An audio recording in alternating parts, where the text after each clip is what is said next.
work in a consultative way, you, even if the sales and the revenue team are your customers, you always need to take a step back, and you are the only one to have a bigger picture.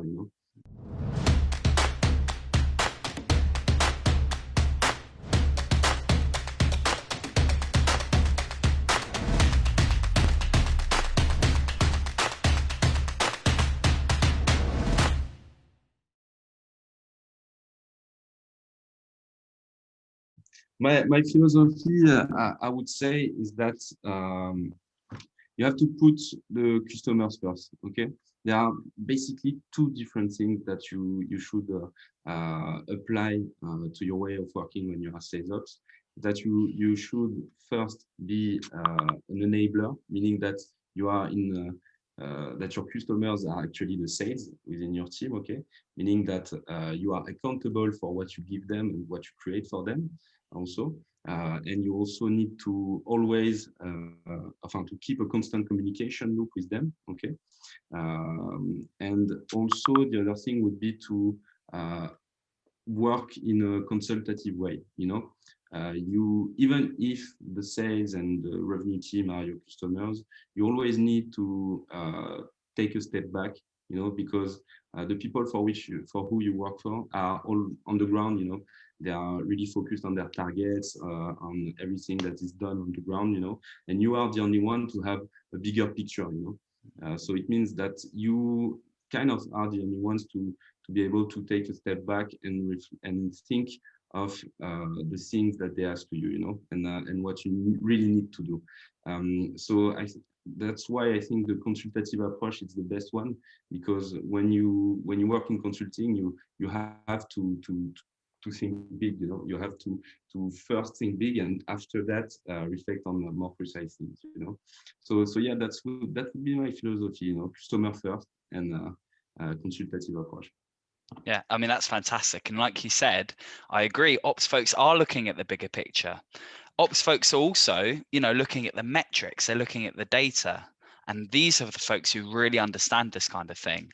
Other people in the org might not have the time to look at the data to the same extent. So the question is, how do you make sure what you're seeing in the metrics and what you're seeing in the data, the trends, lands with the rest of the organization, given that they might be really busy? How do you make sure what you're saying has an impact on them? Well, I say that it all revolves around communication and how you communicate and who you communicate to. On my side, what I've created is kind of what we call a newsletter. Okay, it's something that I share every week.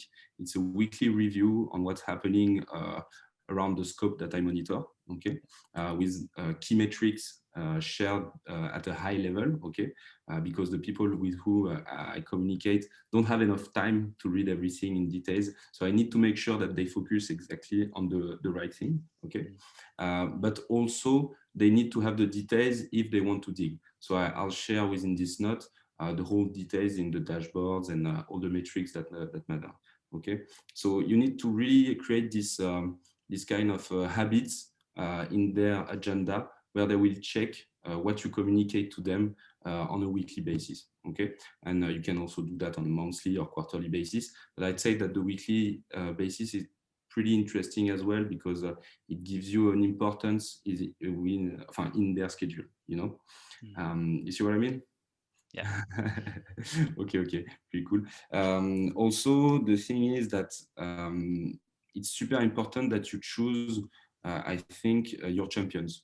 Such as a sales guy, when he will be doing his job, he will have champions in a company that he's prospecting.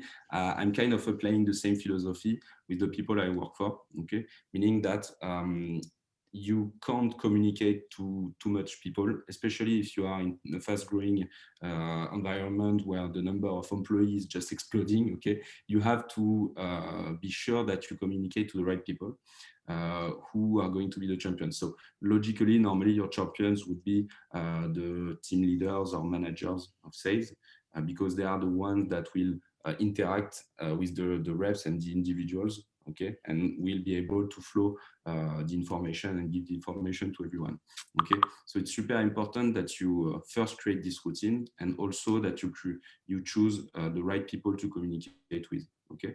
And then the last thing would be to also ensure, thanks to physical meetings or calls, that everything that you say, that you have analyzed, that you've seen and pointed, is acknowledged first and also understood. Okay, so that's why with my champions, I have weekly meetings, weekly one-ones, where we go through everything that's happening, but also everything that I communicated to them in the previous newsletter or weekly review. So yeah, that would be the way I work to ensure that everything that I say and communicate is well acknowledged and understood.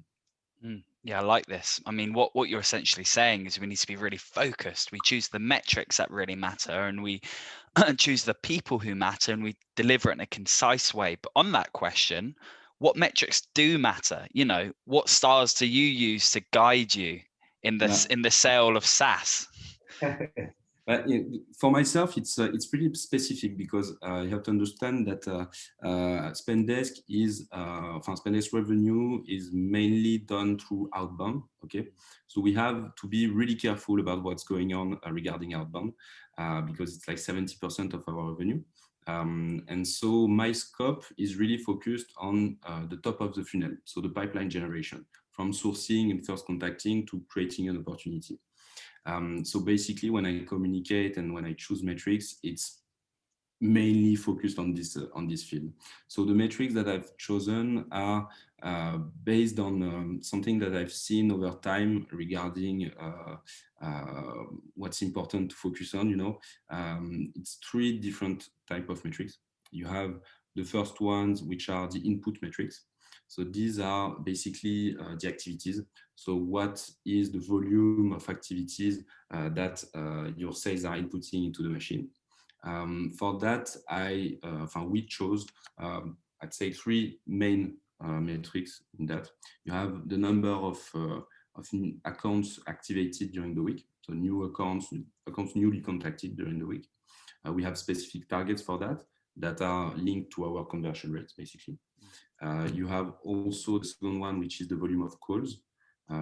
Super important to monitor, because calls are the best way for us to convert. So it's the main channel. So it's super important that we are at level regarding this one. And the third one would be more, I would say, a surveillance metrics, which will tell us how our sales are triangulating. So it's super important for us that people, sales reps, dig really deep into each account before unqualifying them, so eliminating them from the pipe. Okay, so that's why we push them to activate more than one contact per account every time. So we monitor the number of new people they've contacted during the week, but also the average number of active contact per account. Okay, which means that it will give you thus a good visibility on how deep they go into each account, and of course how let's say stubborn they are when when they do their prospection. So these input metrics, I would advise people to really monitor them on a weekly basis. It's super important to do that, because as at Spendesk, for example, we have monthly targets. So it's crucial to really monitor on a weekly basis the inputs. So that is for the first type. Then you have the efficiency metrics, which gives you a good visibility on how efficient your reps are at their job, and also tells us, if we are focusing on the right things, meaning that if we can train some sales on specific topics, also if we are focusing on the right targets, the right accounts, etc.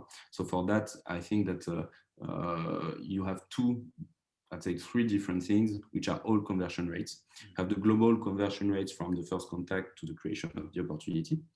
And then you've got a mid step, I would say, which is the meeting booked, qualification call. We call that meeting booked at Spendesk.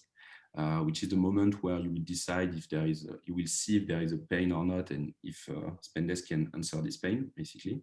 So the second conversion rate is from first contact to this meeting booked, and the third is from the meeting booked to opportunity creation. So these are really crucial for us, especially the first one, because it will ultimately tell us how many accounts we need to contact in order to reach our opportunities target. Okay, because I talk a lot about the opportunities target, because it's a kind of a top-down approach where the company targets now are focusing on taking as much market shares as we can.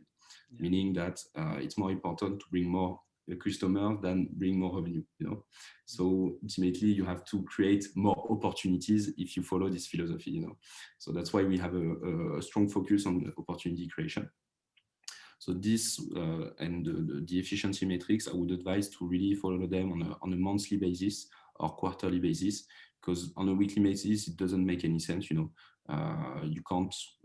It will really depend on the velocity of your deals and the length of your sales cycle. But usually in the SaaS industry, it's super rare to have a sales cycle, that is long, shorter than 30 days. So basically, on a monthly basis, it makes more sense to monitor that. And then the third metric, is the output metrics. So basically what you are expecting from your sales. So you've got here the usage is really to understand where each of the reps and the markets are regarding their targets, but also to forecast their achievement to target. Okay, so here I already talked about it, but you have two different metrics. You have the number of meetings booked, and also the number of opportunities created. And there you have to monitor them on a weekly basis, I would say. So it's super specific, okay? It's on the top of the funnel, but basically, if someone ever wonders, these are the metrics that we've chosen. And I would like just to add something, is that it's super important, as I told you, that we care for the customer, we put the customer first. And when I say that, and I link that to the metrics, it's also super important that those metrics are built with your customers, meaning that they must help you decide what is the most important metrics. Okay, you can't just decide for them; it's not possible. They have to participate in the creation of these metrics. Yeah. That last point was really interesting, but I want to take a look at this overall answer you had, because it's great. Filling the top of the funnel can be a really chaotic but exciting experience. There's loads moving. And like you said, without the top of funnel, businesses can live or die. Now, given how much there is to look at and looking at all your different types of metrics, what's your process for actually keeping your eye on all of this stuff and making sure nothing goes missing? And how do you do your reporting, and where does the data live? All that kind of thing. Oh man, that's the hardest part. Yeah. That's actually the hardest part. Yeah. So we have different ways of doing this. For the input metrics, it's easier. It's the easier part, because we use a prospection tool. It's Salesloft, and we link it to Salesforce. And there you've got all the visibility when you build a dashboard. Okay, you've got all the visibility you want, and this is super easy to build. So so if you want it to be let's say monitored really well, you have to create kind of a personalized dashboard for your team leaders. Okay, that's super important. But it's pretty hard as well. I'd say that it really depends on the way your whole system is built. For example, for the new accounts activated, we have a specific process to count them, but I'm pretty sure that it won't be the same in another company. So that's before creating those metrics, you really need to ensure you've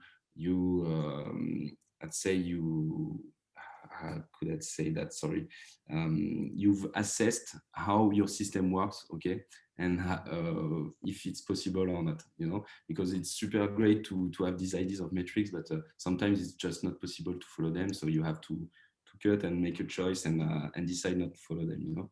So you have these metrics that are super easy to watch on Salesforce.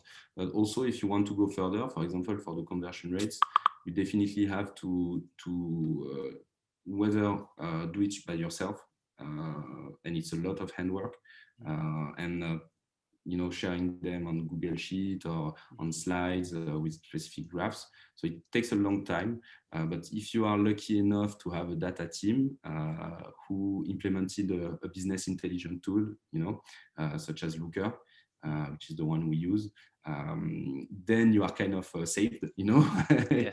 and you will be able through those tools to share these metrics and to build them, of course. And for the outputs also, it's kind of easy as well. You can show them on Salesforce. But as I said, regarding the sharing, etc., I always share those metrics in my review, my weekly review, and we always review them also during our one-ones. So any red flags that was raised, you know, in my weekly review would be addressed during the one-ones, and I would make sure that the message has been passed to the right rep. Yeah, I think that's. Oh, sorry. Were you going to continue? Yeah, no. I was just asking, does that answer your question? Yeah, it does. And it got me quite excited because you said something at the beginning there, which is really relevant, which is sometimes our metrics don't work. We have to throw them away. So I was going to ask, you know, how do you measure success in the metrics you've chosen? And crucially, when do you start to measure success? When do you start to realize? That's pretty hard. Also, you know, I'd say that there is no, you know, I'd say a specific process, you know, to measure success of a metric. I'd say that the best way to really measure the success of a metric is the adoption. You know, and the adoption, you will see it, you will measure it through the number of times your stakeholders are talking about the metrics. You know, you will see it through the fact that the executives also are talking about it. You know, so it's definitely not something that you can put a number on. You know, you can't say I know that there is a 100% success on this metric. You know, but that's a feeling that you will have through the communication you maintain, and also through everything that's happening basically regarding the tofu and how we talk about it. So I'd say that that would be a good way to assess a success. And also another way to assess it would be to understand if the monitoring of this metric had an effect on the ultimate output that you want, meaning for myself, growing the number of opportunities that we create every month, you know. So, for example, when we started really monitoring the number of accounts that we activate per week, it was really crucial for us to determine and forecast the number of opportunities that will be created.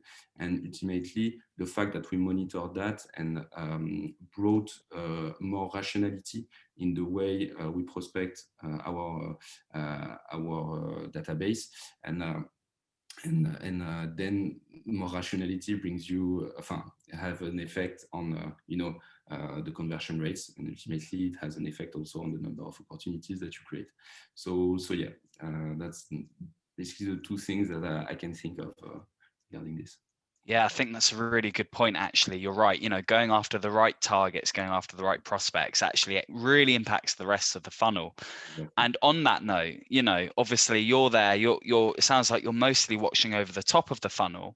But I'd imagine there might be a lot of coordination with the rest of the team in this, either from customer success, perhaps, or from marketing. I don't know. So talk to me about how that aligns with the whole revenue function. Well, we are all in the same team. So basically we have a constant communication between each other. We have meetings on a weekly basis to make sure that every process that is creating at a specific step of the funnel is known by everyone. so that we share for example, the name of the fields, the effects that it could have on other parts of the funnel. We also have, we work a lot with Notion. Don't know if you know this tool. I haven't heard of it. No. It's a tool that basically it's I would say it's not a knowledge management tool, but it's a way. It's a Google Doc, but way more powerful. Okay, Yeah. so you can manage project on it, and you can share information, etc. So we share a lot of information in this. We have specific spaces where we store all this information, and I would say that if you really need to ensure that everyone is working effectively, you have to maintain this constant communication between each other, And also we have a kind of a new way to work at Spendesk regarding RevOps. We work a lot now with the data team. We consider that the data team is part of the RevOps team as well. And we work in squads during sprints. Okay, so we are squads of 3 people with 1 driver and 2 contributors, and working on a specific topic during or a specific project to develop during a sprint of 6 weeks. Okay, and those 3 people are basically parts of the ops team and the data team. So you can have someone into the sales ops, someone in the CS ops, and someone in the marketing ops that will work together into a specific project, whether it's one person speciality, or the 3-person speciality. We don't care. The point here is really for people that don't work into this scope to really discover it and start having an impact into it as well, and also bring fresh ideas, because sometimes if you work in the same scope all the time, you can get rusted, so it's important that you bring new people to bring fresh ideas also. So this way of working, with people outside of your scope is a good way also for us to ensure that we are all aligned and all synchronized on everything we do. It has been pretty much successful. We've worked for like this for 3 months now, and we've seen a lot of success. So yeah, I'd say that promoting cooperation through projects and also implementing routines of communications would be the 2 way to ensure that your teams are aligned in the ops realm. Yeah, I like that. I like the idea of bringing new people in and getting fresh ideas, because you're right. If anyone looks at something for too long, it starts to get a bit stale. Final question for you. If you were in a room full of sales ops folks, let's say like the best in the world, what would you want to ask them?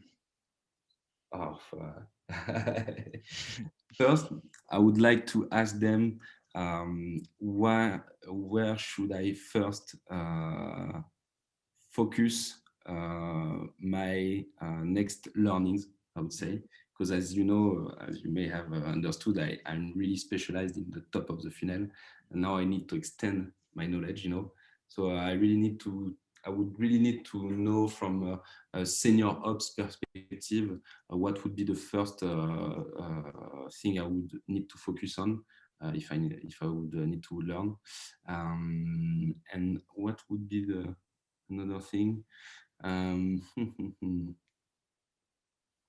That's a good point, man. I didn't expect this question. Don't worry, take your time. We're not in a rush. Yeah. Okay. Yeah, another thing would be what would be interesting to know from experienced RevOps would be to understand how, as a sales ops, I can step up and communicate on a higher level with exec people, for example. What is the right way to start working and cooperating with those people, and not just stay focused on the managers and the team leaders, but go a little bit upper, in order to always have a higher point of view. And, well, I think that could be interesting to understand. I would have tons of questions. Yeah, probably talk all day. Yeah.